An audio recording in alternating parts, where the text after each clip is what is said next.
मजा नहीं आ रहा है। हम करते हैं प्रबंध, आप चिंता। ये जो चंदे में गबन का मामला खुला मीडिया के माध्यम से, धीरे धीरे लीक होकर खबरें बाहर आई और ये शुरू हुआ 5 लाख की चोरी से कि 5 लाख चोरी हुई है, फिर हुआ 5 करोड़ पे पहुंचा, अब ये पहुंच गया 200 करोड़ पे। और मैं गारंटी दे सकता हूं अगर इसकी ठीक से जांच होगी तो ये 2000 करोड़ तक पहुंचेगा। और अब केवल विरोधी नहीं, ये तो कह के बात को के वजन को कम करना है कि विरोधी या राजनीतिक लोग आरोप लगा रहे हैं। अभी जो संतोष जी नाम ले रहे थे, शंकराचार्य अवमुक्तेश्वरानंद जी भी इस पे आरोप लगा रहे हैं, विनय कटियार जी भी लगा रहे हैं, ट्रस्ट जो कमल नयन दास हैं वो भी लगा रहे हैं, देवकीनंदन ठाकुर भी आरोप लगा रहे हैं, बीजेपी के नेता रजनीश सिंह भी आरोप लगा रहे हैं, स्वामी आनंद स्वरूप भी लगा रहे हैं और सब सबूत देने को तैयार हैं। अरे बाप रे, ये तो धोती खोल रहा है। लेकिन राकेश जी, एक सवाल आपसे मैं पूछ रहा हूं और आप बीजेपी के प्रवक्ता से पूछें, जो उत्तर प्रदेश सरकार एफआईआर, गिरफ्तारी, मुठभेड़ और बुलडोजर के लिए प्रसिद्ध है, क्या कोई एफआईआर हुई है इतने बड़े घोटाले में? क्या कोई गिरफ्तारी हुई है? क्या किसी के घर पर बुलडोजर चला? क्या किसी के पैर में गोली मारी गई? या ये गरीब लोगों के लिए, पिछड़े दलितों के लिए ये सब अब मुझे एक बात बता दीजिए, एसआईटी क्या खेलने के लिए बनाई गई है? दिखाए जा रहे हैं। नहीं भारती जी, एसआईटी क्या खेलने के लिए बनाई गई है? गेम है? मैं तुम्हें अभी समझाता हूँ। एसआईटी मामले को रफा दफा करने के लिए बनाई गई है। अच्छा, ठीक है। हाँ।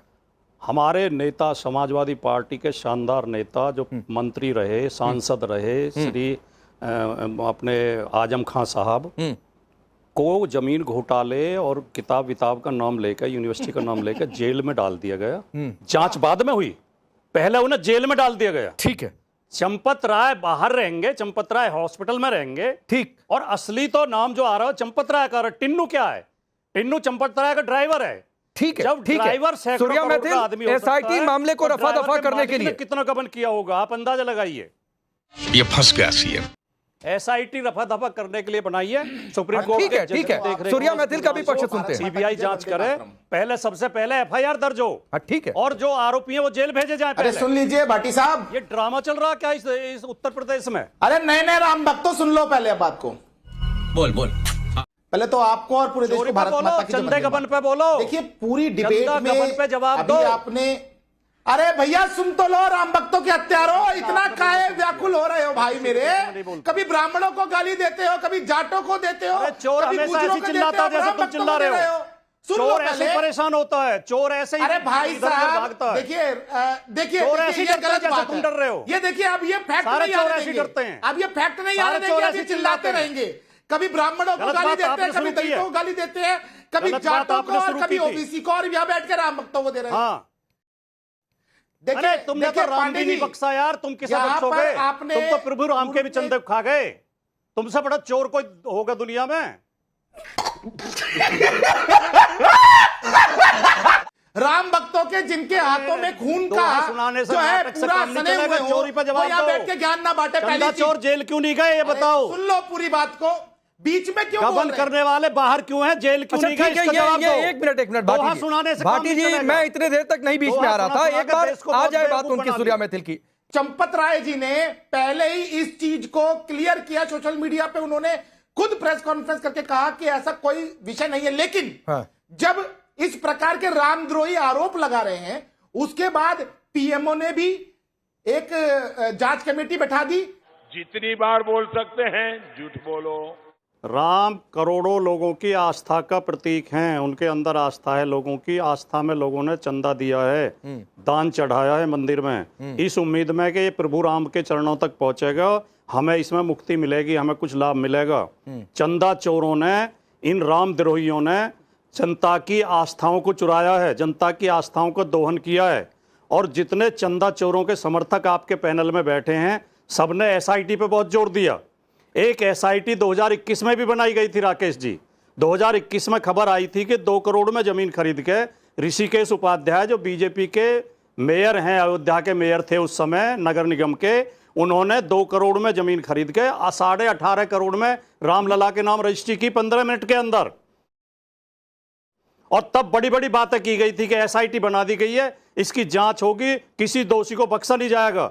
आज तक उस एसआईटी रिपोर्ट का पता नहीं है किसी को पता हो तो मुझे बता दो। 16.5 करोड़ के गबन में किसके खिलाफ कार्रवाई हुई, कौन जेल गया, एसआईटी की क्या रिपोर्ट है? ये एसआईटी रफा दफा करने के लिए बनाई गई है। नहीं, ठीक वरना है, सबसे लेकिन मैं पहले ये पूछ रहा चोरों को हूं, जेल भेजा जाए, पूछ रहा हूं, यहाँ उनके कौन जो चंदा चोरी का अवैध समर्थक है? संपत्ति है उसे सीज किया जाए। यहाँ पर आपको कौन चंदा चोरी का समर्थक दिखाई दे रहा है? मीडिया में बैठ के मैं आ रहा हूं चंदा दुनिया में से। चोर- कौन चंदा चोरी का समर्थक चंदा दिखाई दे रहा है? चोरों के समर्थक आपके पैनल में नहीं बैठे हैं। कौन है चंदा चोरी का समर्थक? चंदा चोरों के समर्थक आपके पैनल कौन में है नहीं चंदा? बैठे पहले जो तो उन्हें तय हो बताने जाए ना को कि कोई चंदा आदत दान में नहीं। चोरी कोई कह रहा कि राम पहले तय हो जाए ना दान में चोरी किसने की? उसको जो फेवर करे उसको आप कहिए कि वो दान चोरी का समर्थक है। अरे चाटना है चाटिए, जितना चाटना है चाट चाट के लाल कर दीजिए।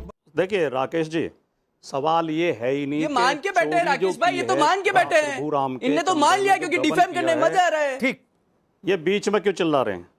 बीच में क्यों चिल्ला रहे हैं? देखिए सवाल ये महत्वपूर्ण है ही नहीं कि रामलला के, प्रभु राम के चंदे में गबन राम भक्तों ने किया है, राम विरोधियों ने किया। जिसने भी किया उसे जेल भेजा जाए। अगर वो राम भक्त के नाम की चादर ओढ़ के राम भक्त की भेड़िया जो है भेड़ की खाल ओढ़ के आ गए हैं, राम द्रोही राम भक्त बन के आ गए हैं, तो उन्हें भी जेल भेजा जाए। ठीक। और अगर वो राम विरोधी है तो उसे भी जेल भेजा जाए। सवाल तो ये है, मालूम है थोड़ी सी देर जिन्होंने चंदे में गबन किया उन्हें जेल भेजा जाए। सही बात है। जो विपक्ष के नेताओं को जब आप जेल में डाल के जांच करते हैं और ये कहते हैं कि तभी जांच निष्पक्ष हो पाएगी, तो यहाँ वो निष्पक्ष जांच भी उसी तरह करिए। जिन्होंने गोलियों का रिकॉर्ड नहीं दिया, जिन्होंने कार सेवकों के मरी हुई बॉडियों का रिकॉर्ड नहीं दिया, आज वो राम मंदिर के ऊपर में चंदे की बात कर रहे हैं। कितनी एसआईटी हुई मैं आपको गिनाऊंगा, एसआईटी के अंदर क्या क्या हुआ। लेकिन देखिए दिक्कत क्या है? दिक्कत है कि पहले जांच की बात करी, ठीक है, अब जांच के लिए एसआईटी घटित हो गई तो एसआईटी नहीं होगी भैया। हम तो चाहते हैं हाईकोर्ट जा जाए, हम चाहते हैं सुप्रीम कोर्ट जा जाए, हम चाहते हैं वैसा ही हो। आपकी औकात बता रहा हूं सर। अयोध्या में हजारों साल पुराने मंदिर कौन तोड़ा? ये कभी ये कौन सनातनी है ही नहीं है। ये मैंने कहा ना, ये सिर्फ सत्ता और पावर के पैसे के भूखे हैं। ये सब नाथू राम भक्त हैं, कोई राम भक्त नहीं। राम भक्त होते तो चोरी होती वहां पे कैमरे बंद कराए जाते। कितने सिलाएं आई सोने चांदी जवाहरात की, कितना चढ़ावा आया, कितना चंदा आया। 1400 करोड़ रुपए पहले चंदे का घोटाला है। छोटे मोटे आरोपों में, छोटे मोटे बातों में विपक्ष का मुख्यमंत्री हो, सांसद हो, विधायक हो, वो जेल जाता है। उस पर सीबीआई और ईडी आती है। यहाँ क्यों एसआईटी? क्यों सीबीआई ईडी क्यों नहीं?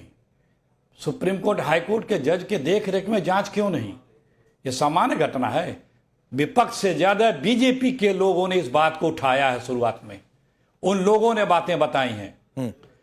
और ये लोग बाहर क्यों हैं? ट्रस्ट के लोग हटाए क्यों नहीं गए? वो लोग गिरफ्तार क्यों नहीं किए? मुख्यमंत्रियों को और विपक्ष के मंत्रियों को आप गिरफ्तार करेंगे यह कह के कि जांच तभी निष्पक्ष होगी।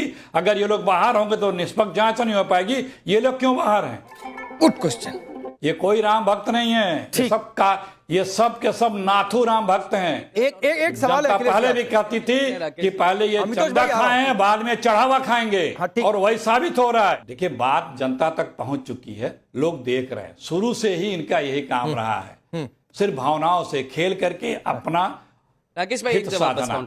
अब इसमें पहले चढ़ावा खाया, पहले भी शिला पूजन के समय 1400 करोड़ रुपए का डिस्प्यूट हुआ था। अब मैं कह दूंगा मुझे सूत्रों के अनुसार पता चला, तो आप पूछेंगे ना मुझसे सूत्र क्या है, फैक्ट क्या है, कहां पर पता चला है। चलिए मैं बोलूंगा मेरे को तो पता चला है, तो आप बोलेंगे जांच बिठा देते हैं, पता कर लेते हैं। तो एलिगेशन पे कभी किसी तथ्य तक आप नहीं पहुंच सकते। मैं आपको बोलता हूं राजकुमार भाटी ने बोला था रेडिंग के ऊपर में the Ram was a covered.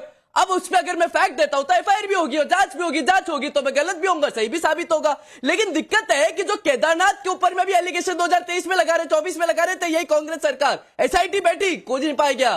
Kashi Vishwanath में 1983 के अंदर में हुआ था, यही कांग्रेस सरकार थी, वहां पे यही बोलेंगे ये। यही सबरीमला में गोल्ड को चुरा लेते हैं, तब नहीं बोलेंगे ये। तुम लोग पागल है क्या? राम मंदिर की चिंता ना तो आपके सर्वोच्च नेता गए अयोध्या दर्शन करने, ना तो कांग्रेस पार्टी से गए। नहीं, आपकी डिबेट इस विषय पे है क्या कि किसने कब कब क्या क्या बोला था, या इस विषय पे है कि किसने राम के मंदिर में चंदा में चोरी की है? नहीं, दान चोरी पर डिबेट है, उसमें अगर अमितोष ने कुछ कोट कर दिया, आपको जवाब देने का मन है तो दे लीजिए, नहीं माने तो बोलिए, मैं नहीं तो बोलूंगा इस पर। इतने सारे सुप्रीम कोर्ट के वकील खड़े करके सुप्रीम कोर्ट में कि राम तो काल्पनिक है, राम का कोई अस्तित्व नहीं है, वो आज रोम रोम की जगह राम राम चिल्ला रहे हैं। दूसरे जो राम को कभी कावड़ कहते थे, कभी हिंदुओं को जो है गाली देते थे, ब्राह्मणों को गाली देते हैं, कुछ भी देखिए, सबसे पहले तो बीजेपी को आज डिबेट में आना चाहिए था और आपके सभी सवालों का, खड़े सवालों का जवाब देना चाहिए था। बीजेपी ने यहाँ से भागना चुना, वो दिखाता है कि बीजेपी के पास आज जवाब नहीं है, उन्होंने अपनी प्रॉक्सी बिठा रखी है। लेकिन बहुत सारे मुद्दों पर आप भी नहीं आते, आपकी पार्टी नहीं आती है, कुछ मुद्दों पर समाजवादी पार्टी भी नहीं आती है। बिल्कुल सही बात है, आना चाहिए था बीजेपी को, मैं क्या कह रहा हूँ, जवाब देना पड़ेगा। बिल्कुल आपकी सही बात है, कई मुद्दों पर कांग्रेस पार्टी भी नहीं आती, कम इस मुद्दे पर टीवी डिबेट में नहीं बैठेंगे। बचा रहे हैं, हम जो भी बात कर रहे हैं वो तथ्य पर कर रहे हैं। ये मैं आपके सामने ये रजिस्ट्री दिखा रहा हूँ पेपर की, ये रजिस्ट्री है, रजिस्ट्रेशन जमीन की, जो संजय सिंह जी ने जो है मीडिया में दे भी रखी है और उनके अभी ट्वीट पर भी है। ये रजिस्ट्री ये बताती है कि जो राम मंदिर इन्होंने ट्रस्ट में जमीन खरीदी सुल्तान अंसारी से 2 करोड़ रुपए में, 5 मिनट में 18 करोड़ रुपए की खरीदी। 5 मिनट में जो 2 करोड़ की जमीन थी 18 करोड़ की खरीदी गई। इस पे हमने कंप्लेंट दी, संजय सिंह जी ने लिखित में एप्लीकेशन दी, आज तक कोई कार्रवाई नहीं हुई। तुम चुल्लू भर पानी में जाके डूब के मर जाओ। देखा आपने लापरवाही का नतीजा है।